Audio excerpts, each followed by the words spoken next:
వినండి వినండి, అందరూ వినండి. నాగోజీ బాబా గారి ఆశ్రమానికి తనని తాను అంకితం చేసుకుంటూ సక్కుబాయి ఆశ్రమానికి వెళ్తున్నారు. ఈ రోజు మధ్యాహ్నం ఊరేగింపు ప్రారంభమవుతుందో. మధ్యాహ్నం తర్వాత సక్కుబాయి ఊరేగింపుగా మేళ తాళాలతో ఆశ్రమానికి వెళ్తారహో.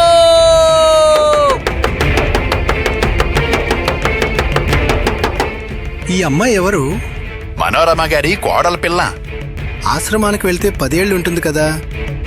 ఈ పిల్ల సేవకురాలు అవ్వబోతుందా? అరెరే,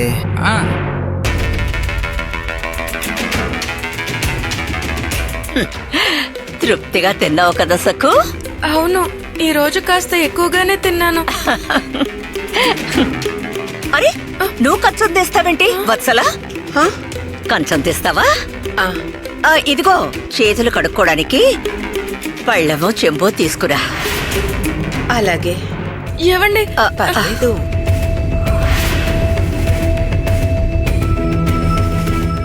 అయ్యో అత్తయ్య గారు, నేను చేయి కడుక్కోవడానికి చిన్న అత్తయ్య గారు ఎందుకు నీళ్లు తెస్తున్నారు? పర్వాలేదులే, నీళ్లు పోయి.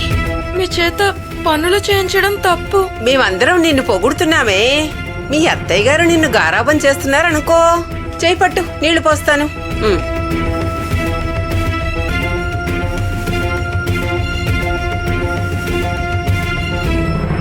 అరే ఆగాగు, ఇదిగో ఇదిగో చేయి తుడుచుకో.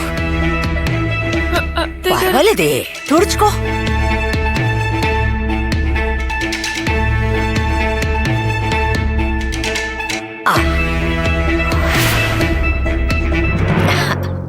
అత్తయ్య గారు, నేను మిమ్మల్ని ఒక్కసారి అమ్మ అని అనొచ్చా? అలాగే అను సక్కు. ఉమా అమ్మ అను, రమా అమ్మ అను, నీకు ఎలా కావాలంటే అలా పిలు. రమా అమ్మ.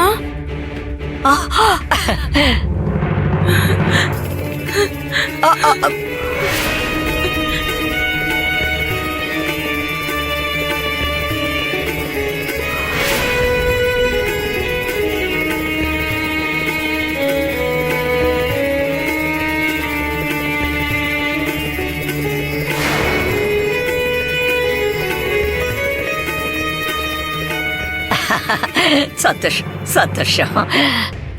ఇప్పుడు నువ్వు చాలా అందంగా ముస్తాబవ్వాలి సక్కు. ఇందాక బొట్టు పెట్టి చేరిచ్చాను కదా, అది కట్టుకో. అరే ఆగు, ఎక్కడికి వెళ్తున్నావు? ఏమన్నా నువ్వు వెళ్ళి చీర తీసుకురా.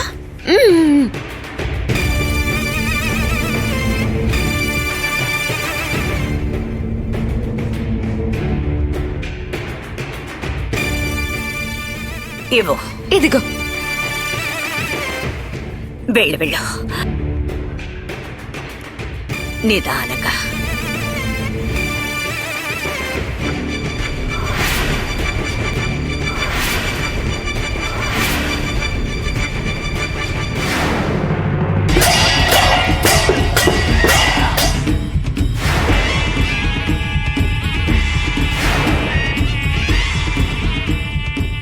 ఏమిటిది?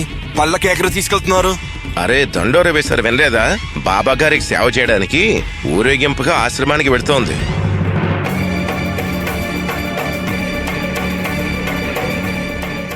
ఏవండి ఏవండి, ఈ రోజు అత్తయ్య గారు, చిన్న అత్తయ్య గారు, యమున వదిన గారు అందరూ నన్ను పొగిడారు.